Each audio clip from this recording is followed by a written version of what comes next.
Hi everyone, this is Yasar from Yasar Trades. ഈൽഡുകൾ നോക്കിയിട്ട് trade എടുക്കാം, പെർഫെക്റ്റ്ലി നമുക്ക് എൻട്രീസിനെ ടൈം ചെയ്യാം എന്നുള്ളതിൻ്റെ ഒരു കറക്റ്റ് എക്സാമ്പിളാണ് ഇന്നത്തെ വീഡിയോയിൽ ഞാൻ കാണിച്ചു തരാൻ ഉദ്ദേശിക്കുന്നത്. ഇന്നലെ നാസ്ഡാക്കിൽ എടുത്തിരുന്ന ഒരു ട്രേഡിൻ്റെ ബ്രേക്ക് ഡൗൺ ഞാൻ കാണിച്ചു തരാം. അതും മാർക്കറ്റിൻ്റെ ക്യാൻഡിൽസ് മാത്രം വെച്ചിട്ടില്ല, ഈൽഡുകൾ റിയാക്ട് ചെയ്തതിനോട് എങ്ങനെയാണ് നമ്മൾ ട്രേഡ് എടുത്തത് എന്നുള്ള ഒരു ഡീറ്റെയിൽഡ് ആയിട്ടുള്ള വീഡിയോ ആണ് ഇതിൽ ഞാൻ ചെയ്യാൻ ഉദ്ദേശിക്കുന്നത്. ഞാൻ ഈ ഈൽഡുകൾ നോക്കിയിട്ട് ട്രേഡ് എടുക്കാം എന്നുള്ള കാര്യത്തിനെ കുറിച്ച് വീഡിയോകളെല്ലാം ചെയ്ത സമയത്ത് ഒരുപാട് പേര് കമൻറ്റും മെസ്സേജൊക്കെ അയച്ചിട്ടുണ്ടായിരുന്നു. ഇതൊക്കെ കോംപ്ലിക്കേറ്റഡ് കോൺസെപ്റ്റുകളാണ്, തിയറീസിൽ മാത്രമേ വർക്ക് ചെയ്യുള്ളൂ, അതുപോലെ ഏറ്റവും നല്ലത് ക്യാൻഡിൽ മാത്രം നോക്കി ട്രേഡ് എടുക്കുന്നതാണ്, 10-12 വർഷമായിട്ട് നമ്മൾ ട്രേഡ് ചെയ്യുന്നതാണ്. സോ ഈൽഡ് നോക്കി ട്രേഡിങ്ങിൽ കോംപ്ലിക്കേറ്റഡ് ആക്കുന്നതിനേക്കാളും നല്ലത് ഇതൊന്നും ഇല്ലാതെ നോർമലി ട്രേഡ് എടുക്കുന്നതാണ്. അങ്ങനെ പറയുന്ന ഒരുപാട് പേരുണ്ട്.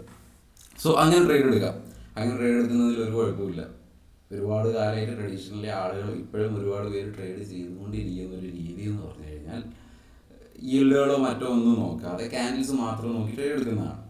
ട്രേഡ് ചെയ്യുന്ന മറ്റു ആളുകളിൽ നിന്നും നമുക്ക് എന്തെങ്കിലും ഒരു എഡ്ജ് കാണുന്നുണ്ടെങ്കിൽ ആ എഡ്ജിനെ കുറിച്ചാണ് ഞാൻ സംസാരിക്കുന്നത്. ഇതില്ലാതെ ട്രേഡ് ചെയ്യാൻ പറ്റില്ല എന്നല്ല പറയുന്നത്. ട്രേഡ് നമുക്ക് എങ്ങനെ വേണമെങ്കിലും ചെയ്യാം.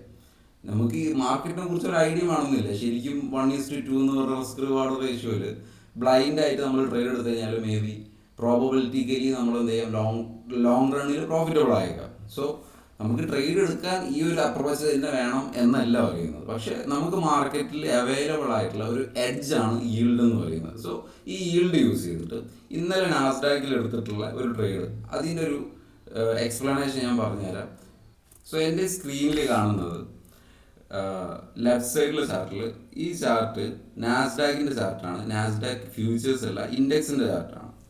അതുപോലെ റൈറ്റ് സൈഡിൽ 10 ഇയർ നോമിനൽ ഈൽഡിൻ്റെ ചാർട്ടുമാണ് ഈ കാണുന്നത്. ഓക്കെ, സോ നമുക്ക് ഫസ്റ്റ് തന്നെ നാസ്ഡാക്കിൻ്റെ കറണ്ട് കണ്ടീഷൻ എന്താണെന്ന് നോക്കാം. ഡെയിലി ടൈം ഫ്രെയിമിലേക്ക് പോവുകയാണെങ്കിൽ നാസ്ഡാക്ക് ഹെവിലി ബുള്ളിഷ് ആയിട്ടുള്ളൊരു സിനാരിയോയിലാണ് ഇപ്പം ട്രേഡ് ചെയ്തുകൊണ്ടിരിക്കുന്നത്.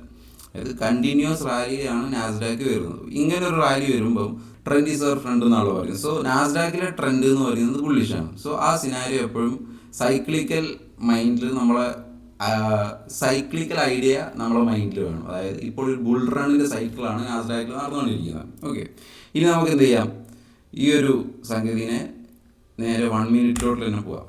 നാസ്ഡാക്കിൻ്റെ ഇന്നലത്തെ ദിവസത്തെ മോർണിംഗിൽ ഏഷ്യ സെഷനിലെ പാറ്റേൺ ആയിരുന്നു ഇത്. പ്രത്യേകിച്ച് നമുക്ക് ട്രേഡിങ് ഓപ്പർച്യൂണിറ്റി കാര്യങ്ങളൊന്നും ഇല്ലാത്ത ഒരു ടിപ്പിക്കലായിട്ടുള്ള ഒരു ടെറിഫൈങ് ആയിട്ടുള്ള പാറ്റേൺ ആയിരുന്നു. സോ ഇതിന് ശേഷം നമ്മൾ ട്രേഡിങ് നാസ്ഡാക്കിൽ ട്രേഡ് എടുക്കുമ്പോൾ ശ്രദ്ധിക്കുക, ഏറ്റവും നല്ലത് ന്യൂയോർക്ക് സെഷനിൽ മാത്രം ട്രേഡ് ചെയ്യുന്നതാണ്. അല്ലെങ്കിൽ പ്രീ ന്യൂയോർക്ക് സെഷനിൽ, ലണ്ടൻ സെഷനിലൊന്നും ട്രേഡ് ചെയ്യാതിരിക്കുക. കാരണം നമുക്ക് അതിന് ആവശ്യമായിട്ടുള്ള അവൈലബിൾ ഡാറ്റാസ് കുറവായിരിക്കും. ക്യാൻഡിൽ മാത്രം നോക്കി ചെയ്യുന്നവർക്ക് പോസിബിളാണ്. പക്ഷേ കുറേ കൂടി എഡ്ജ് ബേസ്ഡ് ട്രേഡ് ചെയ്യാൻ താല്പര്യമുള്ളവർക്ക് ന്യൂയോർക്കിൽ മാത്രം ട്രേഡ് ചെയ്യാൻ വേണ്ടി ശ്രമിക്കുക. സോ നമ്മുടെ റൈറ്റ് സൈഡിൽ കാണുന്ന ഈ ചാർട്ടാണ് ഈൽഡിൻ്റെ chart, 10 year nominal yield. So yield ഒരു പ്രത്യേക ട്രെൻഡൊന്നും ഇല്ലാതെ ഒരു സ്ട്രെങ്ത്ലെസ് ആയിട്ട് മൂവ് ചെയ്തുകൊണ്ട് ഇരിക്കുകയായിരുന്നു. ബിയറിഷ് ആണ്, ബട്ട് എന്താണ് പറയുക, ഒരു സ്ട്രോങ് ട്രെൻഡൊന്നും ഇല്ലാതെ തന്നെയായിരുന്നു ഈൽഡ് ഇരിക്കുന്നത്. അതുകൊണ്ട് നമുക്ക് ഓൾ ലണ്ടൻ സെഷനിൽ ഒരു പ്രോപ്പർ കൺഫർമേഷനോ എൻട്രിക്കുള്ള കാര്യങ്ങളോ ഒന്നുമില്ല. എടുത്താൽ തന്നെ ചോപ്പി മാർക്കറ്റ് ആയിരിക്കാം. ന്യൂയോർക്ക് സെഷൻ ഓപ്പൺ ചെയ്യുന്ന സമയം 9:30 ആണ് ഈസ്റ്റേൺ സ്റ്റാൻഡേർഡ് ടൈമിൽ. 9:30 ന്യൂയോർക്ക് സെഷൻ സ്റ്റാർട്ട് ചെയ്യുന്നത്. സോ ന്യൂയോർക്ക് സെഷൻ സ്റ്റാർട്ട് ചെയ്തത് ഈ വെർട്ടിക്കൽ ലൈൻ വരച്ചേക്കുന്ന ഇവിടെയാണ്. ഓക്കെ, സോ അതിനു മുമ്പ് നാസ്ഡാക്ക് നമ്മുടെ നിഫ്റ്റി ഓപ്പൺ ചെയ്യുന്നത് പോലെ തന്നെ ഓപ്പണിംഗ് സമയത്ത് നാസ്ഡാക്ക് എന്ത് ചെയ്യും, 2 ഡയറക്ഷനിലേക്കുള്ള ഏതെങ്കിലും ഒരു ലിക്വിഡിറ്റി, മോസ്റ്റ്ലി 2 ഡയറക്ഷനിലും, അല്ലെങ്കിൽ ഹൈലി ട്രെൻഡിങ് ആണെങ്കിൽ ഏതെങ്കിലും ഒരു ഡയറക്ഷനിലുള്ള ലിക്വിഡിറ്റി എടുത്ത് ഗ്രാബ് ചെയ്യാൻ വേണ്ടിയിട്ട് റൺ ചെയ്യും. ഒരു ലിക്വിഡിറ്റി റൈഡ് തരും എന്തായാലും ഇനീഷ്യലി. സോ ഇവിടെ മാർക്കറ്റ് ഓപ്പൺ ചെയ്ത ഉടനെ തന്നെ മാർക്കറ്റ് എന്ത് ചെയ്തു, ഈ താഴെയുള്ള ഈ റിലേറ്റീവ് ഈക്വൽ ലോവർ അറ്റാക്ക് ചെയ്തു. ലോവർ സൈഡിലുള്ള ലിക്വിഡിറ്റി അറ്റാക്ക് ചെയ്തതിന് ശേഷം മാർക്കറ്റ് എന്ത് ചെയ്തു, ബുള്ളിഷ് സൈഡിലുള്ള ഈ റിലേറ്റീവ് ഈക്വൽ ഹൈസും അറ്റാക്ക് ചെയ്തു. ആദ്യം ഞാൻ ഇവിടെ ഒരു എൻട്രി എടുത്തു, ഇവിടെ നിന്ന് മുകളിലോട്ടൊരു എൻട്രി ട്രൈ ചെയ്തു. ആ എൻട്രി എന്ന് പറഞ്ഞു കഴിഞ്ഞാൽ ഓവറോൾ ഈൽഡ് മാർക്കറ്റ് ബിയറിഷാണ്. ഈൽഡ് കണ്ടിന്യൂസ്ലി ബിയറിഷാണ്. ഈവൻ ദോ നാസ്ഡാക്ക് ഓപ്പൺ ചെയ്ത് മുകളിലോട്ട് റണ്ണ് തന്നിട്ടും ഈൽഡ് എന്ത് തരുന്നില്ല, ഒരു പ്രോപ്പർ സ്ട്രോങ് ആയിട്ടുള്ള ഒരു അപ്സൈഡ് മൂവ്മെന്റ് തരുന്നില്ല. അത് ഒരു റീസൺ. ഓക്കെ, അതിനുശേഷം മാത്രമല്ല നമുക്കിവിടെ എന്ത് വന്നു, ഒരു ചേഞ്ച് ഓഫ് ക്യാരക്ടർ. ഇവൻ ദോ ഇതൊരു ലിക്വിഡിറ്റി ഡ്രൈവർ റൺ ആണെങ്കിൽ പോലും നമുക്ക് അവിടെ എന്തുണ്ട്, ഒരു ബ്രേക്കർ ബ്ലോക്ക് ഉണ്ട്. ബ്രേക്കർ ബ്ലോക്ക് എന്ന് പറഞ്ഞാൽ ഇങ്ങനെ ബിയറിഷിലായിട്ട് പോയിക്കൊണ്ടിരിക്കുന്ന മാർക്കറ്റ് പെട്ടെന്ന് എന്ത് വന്നു, ഒരു ബ്രേക്ക് ഓഫ് സ്ട്രക്ചർ വന്നു. ഇങ്ങനെ ഒരു ബ്രേക്ക് ഓഫ് സ്ട്രക്ചർ വന്നു കഴിഞ്ഞാൽ നോർമലി നമുക്ക് എന്ത് വരും, ഇവിടെയുള്ള ലാസ്റ്റ് അപ്പ് ക്ലോസ് ക്യാൻഡിൽ നമുക്ക് ബ്രേക്കർ ബ്ലോക്ക് ആയിട്ട് ബിഹേവ് ചെയ്യും. അപ്പം മാർക്കറ്റ് നെക്സ്റ്റ് തിരിച്ച് ഈ ബ്രേക്കർ ബ്ലോക്കിലേക്കോ അല്ലെങ്കിൽ ഇവിടെയുള്ള ഒരു ഫെയർ വാല്യൂ ഗ്യാപ്പിലേക്കോ വന്നു കഴിഞ്ഞാൽ ആ റാലി കണ്ടിന്യൂ ചെയ്യണം. അതായിരുന്നു ഫസ്റ്റ് ട്രേഡിന്റെ പ്രൈസ് ആക്ഷൻ ബേസ്ഡ് ആയിട്ടുള്ള ഒരു റീസൺ. മാത്രമല്ല ഈൽഡ് ബുള്ളിഷ് ആവുന്നില്ല. ഈൽഡ് വളരെ ബുദ്ധിമുട്ടിയിട്ടാണ് മുകളിലോട്ട് നീങ്ങിക്കൊണ്ടിരിക്കുന്നത്. നാസ്ഡാക്കിൽ എൻ്റയർലി ബുള്ളിഷ് ആയിരുന്നു. ന്യൂ ഇയർ സെഷൻ ഓപ്പൺ ചെയ്ത സമയം മുതൽ നാസ്ഡാക്കിൽ ബുള്ളിഷ് മെന്റാലിറ്റിയിലായിരുന്നു ഞാൻ ഉണ്ടായിരുന്നത്. അതിനുശേഷം മാർക്കറ്റ് എന്ത് ചെയ്തു, ഒരു തവണയും കൂടെ ക്രിയേറ്റ് ചെയ്ത് ലിക്വിഡിറ്റി എൻജിനീയർ ചെയ്തേക്കുന്ന ഈ ഒരു ഭാഗമില്ലേ, ആ ലിക്വിഡിറ്റി എടുത്തു. സോ ഞാൻ കൺഫ്യൂസ്ഡ് ആയിരുന്നു ട്രേഡ് എടുക്കണോ എടുക്കേണ്ടതെന്നുള്ള കാര്യത്തിൽ. ആ സമയത്താണ് ഇങ്ങനെ ഒരു സ്ട്രോങ് ക്യാൻഡിൽ വന്നത്. അതായത് ഈ ഒരു സെക്കൻഡ് ലിക്വിഡിറ്റി സ്വീപ്പും കൂടി കഴിഞ്ഞതിന് ശേഷം നമുക്ക് എന്ത് വന്നു, ഒരു സ്ട്രോങ് ക്യാൻഡിൽ വന്ന് തുടങ്ങി. ഓക്കെ, ഈ സ്ട്രോങ് ക്യാൻഡിൽ എന്ന് പറഞ്ഞു കഴിഞ്ഞാൽ നമുക്ക് എന്തൊരു മേ ബി ഇതിവിടെ വന്ന് വീണ്ടും താഴോട്ട് പോയേക്കാം. We have no idea. പക്ഷെ ഞാൻ എൻ്റയർലി ബുള്ളിഷ് ആയിരുന്നത് കൊണ്ടും മാത്രമല്ല നമുക്ക് നാസ്ഡാക്കിൽ ഇവിടെ തന്നേക്കുന്ന ഈ ഒരു ഗ്രീൻ ക്യാൻഡിലില്ലേ, ഈ ഒരു സ്ട്രോങ് ലിക്വിഡിറ്റി സ്വീപ്പിന് ശേഷം തന്നേക്കുന്ന ഈ ഒരു ഡിസ്പ്ലേസ്മെൻറ്റ്, ആ ഡിസ്പ്ലേസ്മെൻറ്റ് ക്യാൻഡിലിൻ്റെ സെയിം ടൈമിലാണ് ഈൽഡിൽ എന്ത് വന്നിട്ടുള്ളത്, നമുക്ക് സെയിം ഡയറക്ഷനിൽ ഈൽഡ് ഓൾറെഡി വീക്കാണ്, മുകളിലോട്ട് പോകാൻ പറ്റുന്നില്ല. ഈവൻ ദോ നാസ്ഡാക്ക് താഴോട്ട് ഇത്രയും ദൂരം താഴോട്ട് വന്നിട്ടും ഈൽഡിന് മുകളിലോട്ട് പോകാൻ പറ്റുന്നില്ല. സോ ഈൽഡ് വീക്കാണ്. സോ നാസ്ഡാക്കിൻ്റെ ഈ ഒരു മൊത്തം റണ്ണിനെ നമുക്ക് എന്ത് ചെയ്യാം, ഒരു ലിക്വിഡിറ്റി അറ്റാക്ക് ചെയ്തതായിട്ട് കാണാം. സോ ഇവിടെ വന്നിട്ടുള്ള ഈ ഒരു ബുള്ളിഷ് ക്യാൻഡിലിൻ്റെ സെയിം ടൈമിലാണ് ഈൽഡ് എന്ത് വന്നത്, നാസ്ഡാക്കിനേക്കാളും വളരെ വീക്കായിട്ട് ഒരു റെഡ് ക്യാൻഡിൽ ക്രിയേറ്റ് ചെയ്തേക്കുന്നത്. സോ നമുക്ക് എന്ത് ഉറപ്പിക്കാം, താഴത്തോട്ടുള്ള നാസ്ഡാക്കിൻ്റെ ലിക്വിഡിറ്റി റണ്ണുകൾ കഴിഞ്ഞു, ലിക്വിഡിറ്റി സ്വീപ്പ് കഴിഞ്ഞു. ഇതെന്താണ്, ഒരു ജൂഡാ സ്വിങ് ആയിട്ട് കാണാം ഇതിനെ.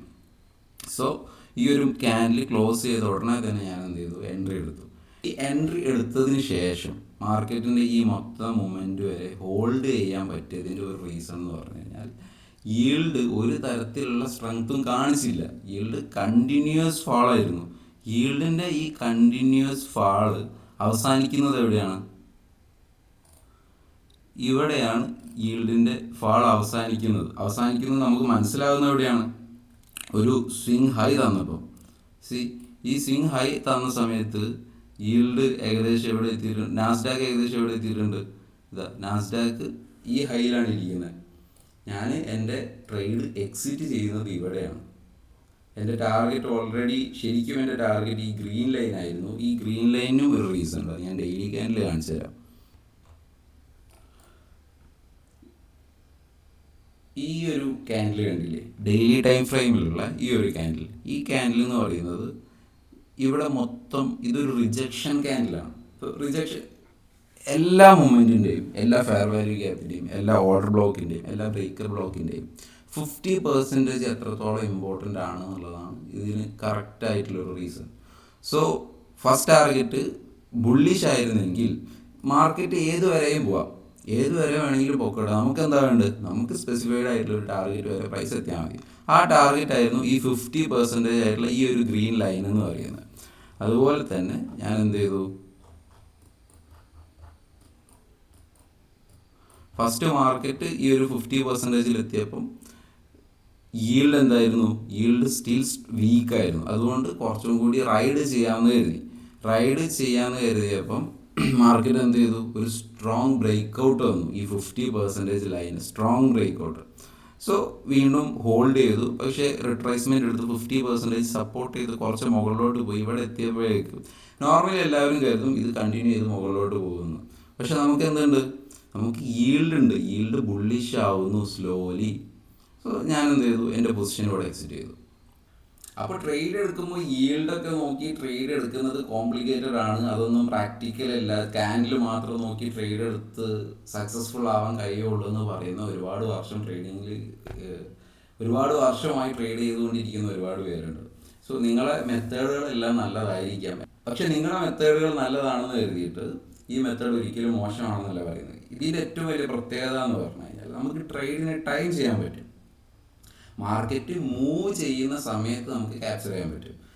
നമ്മളൊരു ട്രേഡ് എടുത്തിട്ട് ഒരുപാട് സമയം മാർക്കറ്റിൻ്റെ മാനിപ്പുലേഷനും റീഅക്യുമുലേഷനും എല്ലാം കഴിയുന്നത് വരെ വെയിറ്റ് ചെയ്യണം. പക്ഷെ ഇങ്ങനെ ഒരു ടൈമിനെ നമുക്ക് കറക്റ്റായിട്ട് മനസ്സിലാക്കുന്ന ഒരു സെറ്റപ്പ് നമ്മുടെ മുന്നിൽ ഉണ്ടാകുമ്പോൾ നമ്മൾ എന്തിനാണ് അത്രയും സമയം മാർക്കറ്റിന് മുമ്പിൽ സ്പെൻഡ് ചെയ്യുന്നത്? ഇങ്ങനെ ഒരു റിയാക്ഷൻ ഉള്ള സമയത്ത് മാത്രം ട്രേഡ് എടുക്കുന്നതിനെ കുറിച്ച് ചിന്തിച്ചാൽ പോലെ.